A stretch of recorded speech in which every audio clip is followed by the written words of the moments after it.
Hello to all of you. This is the fourth video provided by me for English grammar.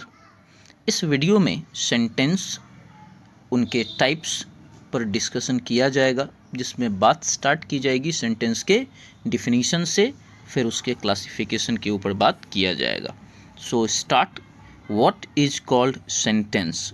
तो sentence को explain बिल्कुल उसी तरह किया जा सकता है जिस तरह वर्ड्स के बारे में बात किया गया था.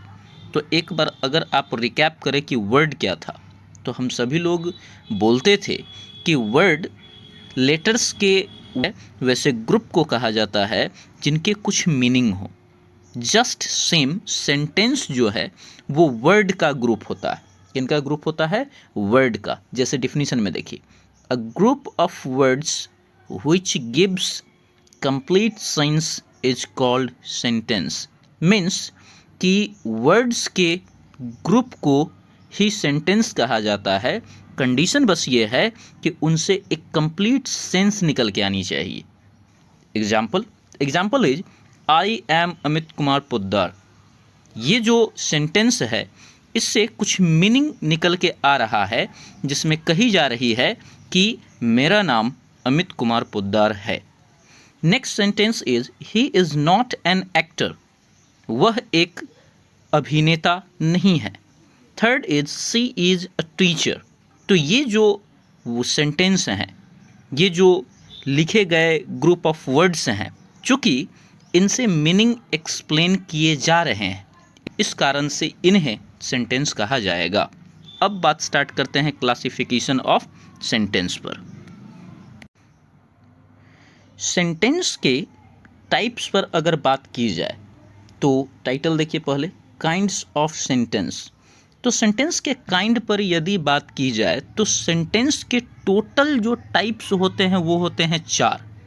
First is assertive sentence, second is interrogative sentence, third is imperative sentence and fourth is exclamatory sentence. अब हो सकता है आप लोगों के माइंड में ये थॉट आ रहा हो कि सर एक और होता है, और वो जो है उसे कहा जाता है ऑप्टेटिव सेंटेंस. बट मैं आपको कह दूं कि ऑप्टेटिव सेंटेंस कुछ और नहीं बल्कि इसी एक्सक्लामेटरी सेंटेंस का एक सब कैटेगरी है. उसको नोट्स में मैं एक्सप्लेन कर दूंगा. तो बारी बारी से इन टाइप्स पर बात करते हैं. तो शुरुआत की जानी है सबसे पहले टाइप से, जिसका नाम है असर्टिव सेंटेंस. तो यहाँ से बात स्टार्ट करते हैं. असर्टिव में जो ये असर्ट शब्द है, इसका मतलब होता है कहना. इसका मतलब होता है कहना. To speak something is called assert. तो असर्टिव सेंटेंस वैसे सेंटेंस को कहे जाते हैं जिनसे कुछ कथन एक्सप्रेस की जाती है, कुछ सूचना दी जाती है. तो इसके लिए डिफिनीशन यहाँ पे प्रस्तुत किए गए हैं. So the definition is the sentence which is used to give information. वह वाक्य जिसका प्रयोग इन्फॉर्मेशन को प्रोवाइड कराने के पर्पज से किया जाता है, उसे असर्टिव सेंटेंस कहे जाते हैं. अब ये जो असर्टिव सेंटेंस है ये होते हैं 2 टाइप के. असर्टिव सेंटेंस कितने टाइप के होते हैं? 2. First is affirmative sentence and second is negative sentence. Affirmative sentence उन सेंटेंस को कहे जाते हैं जिन सेंटेंस के द्वारा कोई पॉजिटिव इन्फॉर्मेशन दिया जाता है, और नेगेटिव सेंटेंस वैसे सेंटेंस को कहे जाते हैं जिनके द्वारा कोई नेगेटिव मीनिंग को एक्सप्लेन किया जाता है. इन जनरल नेगेटिव सेंटेंस में कहीं ना कहीं नॉट, नो, नेवर, नन ऐसे वर्ड्स अवेलेबल होते हैं. चूँकि अभी बिल्कुल बेसिक पे बात की जा रही है, तो सिंपली इनके स्ट्रक्चर्स को समझिए. तो एफर्मेटिव सेंटेंस के स्ट्रक्चर होते हैं subject plus helping verb plus main verb plus object. Example. So example is I am a teacher. यहाँ आई सब्जेक्ट है, एम हेल्पिंग वर्ब है, और यहाँ जो टीचर है ये ऑब्जेक्ट हो जाएगा. You are a singer.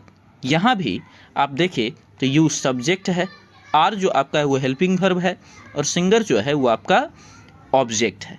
वैसे मैं आपको बता दूं कि हेल्पिंग वर्ब ही मेन वर्ब बन जाता है जब मेन वर्ब की अनुपस्थिति होती है। इसके बारे में वर्ब चैप्टर में और डिटेल में बात की जाएगी। फिलहाल नेगेटिव जो नंबर होते हैं, नेगेटिव सेंटेंस जो होते हैं उनके ऊपर बात करते हैं। अब नेगेटिव सेंटेंस पे बात करते हैं। तो नेगेटिव सेंटेंस के स्ट्रक्चर हैं subject plus helping verb plus not plus main verb plus object. Example, I am not a singer. यहाँ देखिए, यहाँ पर नॉट अवेलेबल हो गया, so that is the reason अब ये नेगेटिव सेंटेंस कहलाएंगे। Second example, you are not doctor. इसमें भी नॉट शब्द प्रयुक्त हो गए, सो ये अब नेगेटिव सेंटेंस कहलाएगा। तो एफर्मेटिव सेंटेंस और नेगेटिव सेंटेंस एसर्टिव सेंटेंस के ही दो टाइप्स होते हैं। सो आई थिंक एसर्टिव सेंटेंस आप लोगों को समझ में आ गया होगा। Now the turn is interrogative sentence. अब इंटेरोगेटिव सेंटेंस की बारी है। तो इंटेरोगेटिव सेंटेंस क्या होता है? तो इंटेरोगेटिव सेंटेंस में जो ये शब्द है इंटेरोगेट, इंटेरोगेट का मतलब होता है पूछना। जैसे जब आप मूवीज़ देखते होंगे तो उसमें कहा जाता है कि इंटेरोगेशन चल रहा है, या कोई ऑफिसर्स होते हैं जिनका काम होता है किसी अपराधी से पूछताछ करने की, तो वे बोलते हैं कि I am N interrogative officer, interrogation करना मेरा काम है। तो इंटेरोगेट का मतलब होता है पूछताछ, इंटेरोगेट का मतलब होता है पूछताछ। इसके एग्जाम्पल में कहते हैं हम लोग, एग्जाम्पल नहीं, इसके डिफिनीशन में पहले बात करते हैं। The sentence which is used to ask question, वे सेंटेंस जिनका इस्तेमाल किया जाता है सवाल पूछने के लिए, वह सेंटेंस जिनका इस्तेमाल किया जाता है सवाल पूछने के लिए, उसे इंटेरोगेटिव सेंटेंस कहते हैं। अब इंटेरोगेटिव सेंटेंस के टाइप्स पर फिलहाल केवल बात कर ले, उसके डिस्कशन थोड़े से आगे जब इन टाइप्स को कंप्लीट कर लेंगे तब हम लोग कर लेंगे। तो सबसे पहला जो इसका टाइप है वो है डायरेक्ट इंटेरोगेटिव, दूसरा है इनडायरेक्ट इंटेरोगेटिव। अब ये दोनों क्या होता है, जस्ट थोड़ा पेशेंस रखा जाए, मैं लास्ट में बताता हूँ। अगेन ये जो डायरेक्ट इंटेरोगेटिव सेंटेंस है वो होता है दो प्रकार का, एक होता है येस नो क्वेश्चन और दूसरा होता है WH क्वेश्चन।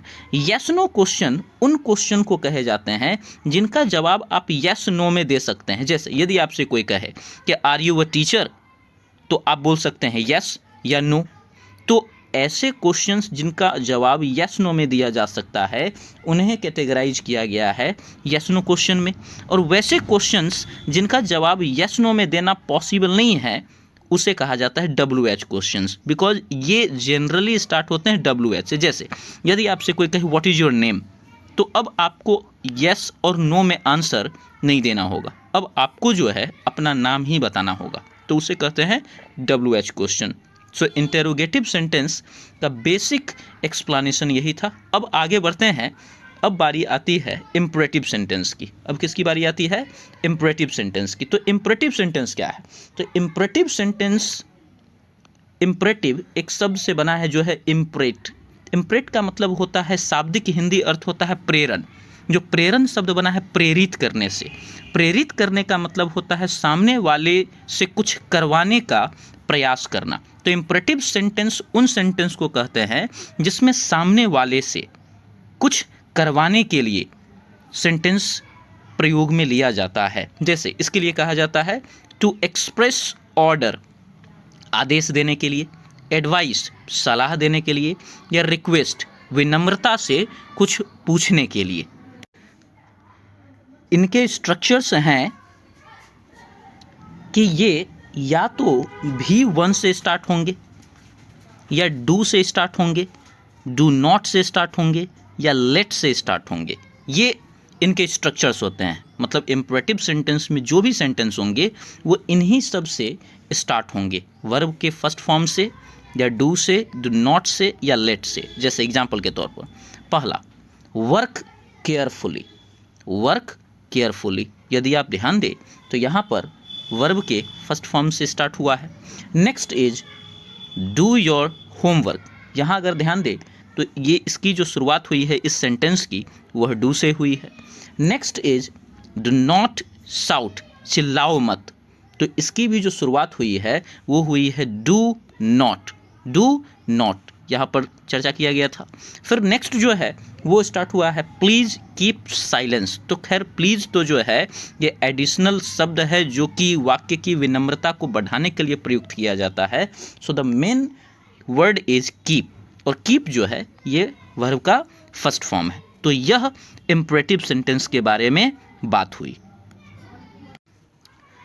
इम्परेटिव सेंटेंस पर बात करने के पश्चात बारी आती है लास्ट टाइप पर बात करने की, जिसका नाम है एक्सक्लामेटरी सेंटेंस। अब एक्सक्लामेटरी सेंटेंस क्या होता है, इस पर बात कर लेते हैं। तो एक्सक्लामेटरी सेंटेंस वैसे सेंटेंस को कहते हैं जो एक्सप्रेस करते हैं स्ट्रॉन्ग फीलिंग्स को, इमोशंस को, रिएक्शंस को। मीन्स सिंपली अगर हैरानी व्यक्त करनी है उसके लिए जिन सेंटेंस का प्रयोग किया जाता है उसे ही कहा जाता है एक्सक्लामेटरी सेंटेंस। और ध्यान में रहे, एक्सक्लामेटरी सेंटेंस के लास्ट में एक साइन आता है जिसे कहा जाता है एक्सक्लामेशन साइन, जो इस तरीके से लिखे जाता है, इस तरीके से। तो देखिए इसके जो स्ट्रक्चर हैं, जो एक्सक्लामेटरी सेंटेंस के अंतर्गत आते हैं, उनके स्ट्रक्चर्स ये हैं कि उनकी शुरुआत या तो व्हाट से होती है, नहीं तो हाउ से होती है, और नहीं तो कोई भी इंटरजेक्शंस से होता है, जैसे कि हुर्रे, वाओ। तो इन शब्दों से होता है। इंटरजेक्शंस क्या होता है ये पार्ट्स ऑफ स्पीच में पढ़ी जाएगी। तो एग्जाम्पल देखी जाए, एग्जाम्पल है what a movie, what a movie. तो व्हाट अ मूवी जो है यह हैरानी व्यक्त की जा रही होगी, कोई मूवी देखी गई होगी जो मूवी आउटस्टैंडिंग लगा होगा, तो फिर उनके द्वारा कहा गया व्हाट अ मूवी। तो ये पहला एग्जाम्पल रहा। दूसरा जो एग्जाम्पल है वो है hurray I got selected for the job. यहाँ जो है एक खुशी व्यक्त की जा रही है, ये जो फीलिंग है ये स्ट्रॉन्ग फीलिंग है, और ये स्ट्रॉन्ग फीलिंग है हैप्पीनेस की। तो ये भी जो है एक्सक्लामेटरी सेंटेंस के अंतर्गत माना जाएगा। अब जब इन चारों टाइप्स को कवर अप कर लेते हैं, तब बारी आती है उसके बारे में बात करने की, जिसे इनके पांचवा टाइप के रूप में माना जाता है, and that is optative sentence. So now the turn is of optative sentence. तो ऑप्टेटिव सेंटेंस क्या होता है ये देखा जाए, तो ऑप्टेटिव सेंटेंस जो है ये ऐसे सेंटेंस को कहते हैं जो एक्सप्रेस करते हैं ब्लेसिंग्स, कर्स और विश। मतलब इसके द्वारा या तो आशीर्वाद दिया जाएगा, नहीं तो श्राप दी जाती है, और नहीं तो प्रार्थना किया जाता है सामने वाले के लिए, या आशीर्वाद दी जाती है, इस प्रकार से प्रे करने के अर्थ में। इसके जो स्ट्रक्चर्स हैं वो स्ट्रक्चर देखिए किस प्रकार का होगा। जनरली ये मे से स्टार्ट होता है, फिर सब्जेक्ट और फिर वर्ब का फर्स्ट फॉर्म। जैसे मे गॉड ब्लेस यू, ईश्वर आपको आशीर्वाद दे। फिर may you rot in hell, तुम नरक में सड़ोगे। ऐसा करके गुस्सा में कोई व्यक्ति किसी को यह श्राप के रूप में बोल सकता है। तो ये दोनों के दोनों जो हैं ये ऑप्टेटिव सेंटेंस के अंतर्गत जाएंगे। और देखिए मैंने साथ में यहाँ लिख भी दिया है, और वो लिखा ये है कि इट इज बेसिकली अ सब category of exclamatory sentence. So optative sentence अपने आप में कुछ और नहीं बल्कि ये एक्सक्लामेटरी सेंटेंस का ही एक सब कैटेगरी होता है। इसको पांचवा टाइप माना भी जाता है, और कुछ लोग इसको नहीं मानते हैं। अब जो भी हो, आपको सभी के बारे में पता होना चाहिए। अब जो बात करनी है उसके बारे में, जिसे शुरू में शॉर्टकट रूप में एक्सप्लेन करके छोड़ दिया गया था, और वो है इंटेरोगेटिव सेंटेंस, जिनके ये टाइप्स हैं जिस पर बात करने हैं: direct, indirect, yes no questions and WH questions. Interrogative sentence के बारे में जैसा कि मैंने बताया कि ये होते हैं दो टाइप के, डायरेक्ट इंटेरोगेटिव, इनडायरेक्ट इंटेरोगेटिव। अब समझिए इसके मतलब।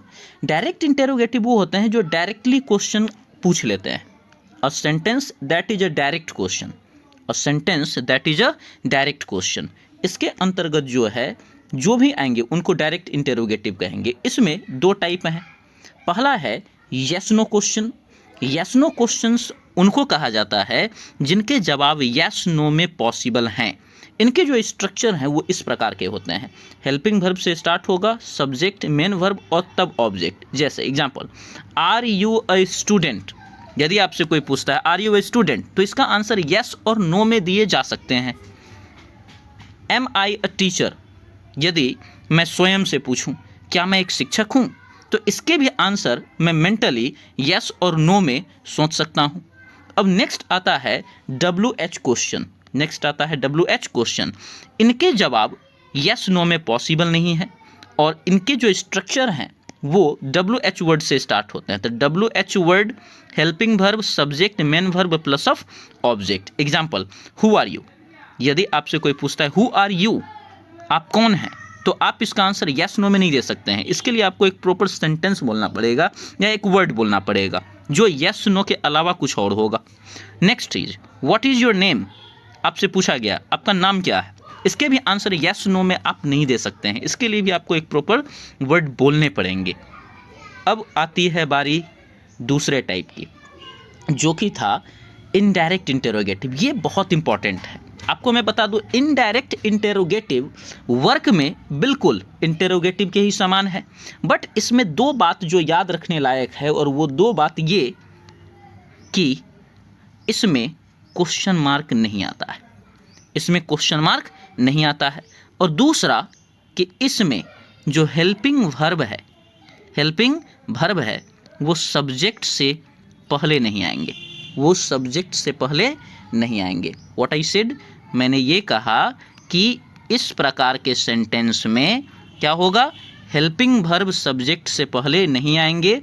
मतलब जो हेल्पिंग वर्ब है वो सब्जेक्ट के बाद ही आएगा। मतलब यदि कोई कहे कि ऐसी परिस्थिति में कौन सा ऑप्शन करेक्ट है, देन वी विल से यहाँ पे ये करेक्ट है, ये इनकरेक्ट है। तो बस ये दो बात ध्यान में रखिएगा। तो इसके जो डिफिनीशन है उस पर देखिए, a sentence for which neither helping verb comes before subject, ना ही हेल्पिंग वर्ब जो है वो सब्जेक्ट से पहले आएगा, nor question mark comes at the end of the question, और ना ही क्वेश्चन मार्क क्वेश्चन के एंड में आएंगे। एग्जाम्पल देखिए, एग्जाम्पल है I want to know what your name is. I want to know what your name is. ये ध्यान रखने लायक बात यहाँ ये है कि ये जो सेंटेंस है इसमें क्वेश्चन मार्क नहीं है, बट इसको अगर कोई व्यक्ति बोले तो आपको ये भाव तो मिल गया होगा कि सामने वाला व्यक्ति नाम पूछ रहा है। इसका हिंदी होता है, मैं जानना चाहता हूँ कि आपका नाम है क्या, आपका नाम है क्या। और ध्यान में रहे यहाँ ये कहा गया है कि जो हेल्पिंग वर्ब है, हेल्पिंग वर्ब वो सब्जेक्ट के बाद ही आएगा, हेल्पिंग वर्ब सब्जेक्ट के बाद ही आएगा। इसका मतलब ये हुआ कि ये जो इज है, ये जो एग्जाम्पल में इज नज़र आ रहा है, ये पहले नहीं लिख सकते हैं। मीन्स अगर कोई व्यक्ति ऐसे लिख दे इसको, यदि ऐसे लिख दे कि I want to know what is your name. अगर मान लेते हैं ऐसे कोई क्वेश्चन लिख दे और कहे कि क्या ये सेंटेंस करेक्ट है, तो यदि आप नहीं पढ़े हो आज से पहले सेंटेंस के बारे में तो आपको लगेगा कि हाँ बिल्कुल करेक्ट तो है, it is correct, but grammatically ये करेक्ट नहीं है। वाई? क्योंकि यहाँ जो है यह जो इज नज़र आ रहा है हेल्पिंग वर्ब है, जो कि योर नेम से पहले आ गया। मतलब ये यहाँ नहीं होना चाहिए, इसका यूज हमें यहाँ पे करना है। जैसे सेकंड सेंटेंस देखिए, he wants to know why you are sad. Correct, why you are sad. अब यहाँ पर अगर कोई लिख दे कि ये जो आर है इसे उठा के यहाँ डाल दे, वाई आर यू सैड बोले, तो फिर यहाँ अगर आर डाल दीजिएगा तो ये आर रॉन्ग हो जाएगा। मीन्स अभी जो लिखा हुआ है ये भी करेक्ट है और ये भी करेक्ट है और ये भी रॉन्ग है, और यदि आर को यहाँ डालते तो ये सेंटेंस भी रॉन्ग हो जाता। तो ये जो एक्सप्लेनेशन है ये सेंटेंस के बारे में कंप्लीट इन्फॉर्मेशन देता है। इसको समझ करके सेंटेंस के बारे में एक अच्छी समझ विकसित की जा सकती है। नेक्स्ट एपिसोड में सेंटेंस पर बेस्ड काफ़ी क्वेश्चंस लगाए जाएंगे, जिसके बाद कॉन्सेप्ट और क्लियर हो जाएगा।